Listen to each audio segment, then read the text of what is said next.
Hello দেয়ার student, ANM GNM 2025-এর খুবই একটি সুন্দর অঙ্ক তোমাদের জন্য।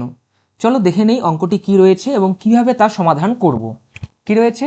tan theta plus 15 degree equal √3 হলে সাইন থিটা প্লাস কস থিটার মান হবে।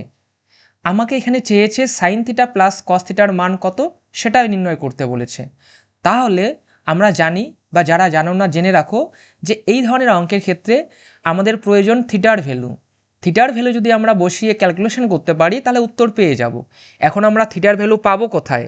এই ধরনের অঙ্কের ক্ষেত্রে থিটার ভ্যালু পাবো যে একটা আদার্স যে কন্ডিশন দেওয়া রয়েছে, প্রথমে একটা শর্ত থাকবে, সেই শর্ত থেকেই থিটার ভ্যালু বের করতে হবে। চলো দেখে নেই আমরা থিটার ভ্যালু কীভাবে বার করব। চলো লিখে নেই। হ্যাঁ, tan থিটা প্লাস 15, ঠিক আছে, ডিগ্রি লিখলাম না, ডিগ্রি তো অবশ্যই হবে। এখন tan theta plus 15 equal to √3 রয়েছে, আমাকে tan আউট করতে হবে, আমাকে জাস্ট থিটার ভ্যালুটা প্রয়োজন, তাই তো? তাহলে আমরা করব কি এক্ষেত্রে, যে tan কত ডিগ্রি, প্রথমে লিখে নেই এটা, tan কত ডিগ্রি মানে √3। আমাদের যে ডিগ্রির ভ্যালুগুলো আছে না সবারই মনে রাখতে হবে। তাহলে √3 মানে আমরা জানি tan কত ডিগ্রি, 60 ডিগ্রি। আমরা লিখে নিলাম। লিখে নেওয়ার পরে কি দেখো, মানে লেফট সাইড এবং রাইট সাইড থেকে tan কি হয়ে যাবে, আউট হয়ে যাবে। তাহলে কি থাকে? থাকে শুধু থিটা প্লাস 15 ডিগ্রি থাকে, ঠিক আছে। আর রাইট সাইডে কি থাকে, 60 ডিগ্রি থাকে। এবার নর্মাল ক্যালকুলেশন যা করি আমরা, 15 অবশ্যই চলে যাবে, 16 মাইনাস 15 ডিগ্রি, ডিগ্রি দিলাম না, ওটা হবেই, আমরা জানি।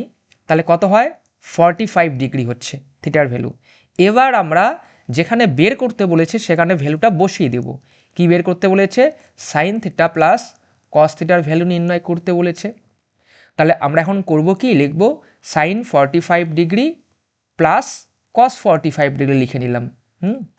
এবং দেখো আমরা এই যে ভ্যালুগুলো সবাইকে মনে রাখতে হবে, মনে না রাখলে কিন্তু এই ধরনের অঙ্ক আমরা পারবো না।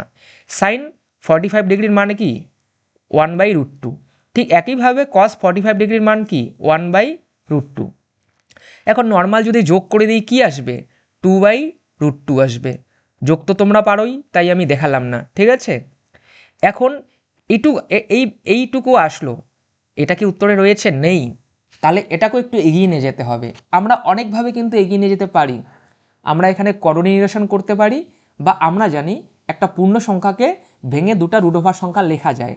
মানে এখানে কি 2 রয়েছে, তাই 2কে কি লিখতে পারি, √2 ইন্টু √2, ঠিক আছে, লিখতে পারি। তাই লিখলাম, নিচে √2 আছে। কেন লিখবো তোমরা নিজেই বুঝতে পারছো যে নিচে একটা √2 রয়েছে, লিখলে কী হয়, আমার কি একটু কেটে যাবে, কেটে গেলে কি থাকে, শুধু √2 থাকে, তাই তো। এবং √2 কোন অপশনে দেওয়া রয়েছে, অপশন ডিতে রয়েছে, ঠিক আছে। তাই এই অঙ্কটির সঠিক উত্তর √2। আশা করি অঙ্কটি বুঝতে পেরেছ। আমাদের বেসিক ক্লাসে এই নিয়ে বিস্তারিত আলোচনা হবে। তো যারা আমাদের ভিডিও দেখলে, তোমাদের যদি কোনো প্রবলেম থাকে, কনফিউশন থাকে, অবশ্যই আমাদের কমেন্ট করে জানাবে। আমরা তোমাদের যথাসম্ভব ভালো একটা সলিউশন দেব, ঠিক আছে। ভিডিওটি দেখার জন্য সবাইকে অনেক অনেক ধন্যবাদ।